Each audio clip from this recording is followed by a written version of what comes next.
Nicola Sturgeon is in for a nasty shock if she thinks she can seamlessly take an independent Scotland into the European Union, and think tank boss has warned.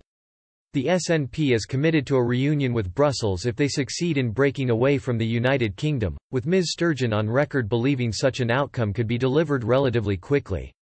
However, Kevin Hague, chairman of the pro-union think tank These Islands, and a regular critic of the feasibility of the SNP's independence plans, said the situation was not so simple as Ms Sturgeon made out.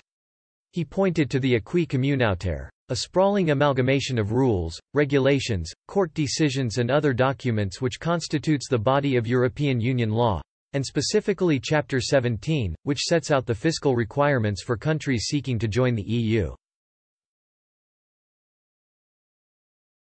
Among other rules, the acquis requires the independence of central banks in member states, prohibits direct financing of the public sector by central banks, and requires member states to coordinate their economic policies and be subject to the Stability and Growth Pact on fiscal surveillance.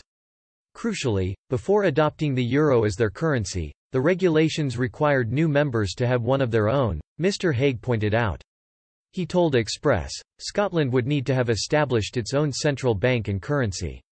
Additionally, the Scottish government would need to be able to demonstrate it was on course to run a budget deficit of less than 0.5% of GDP, Mr Hague explained.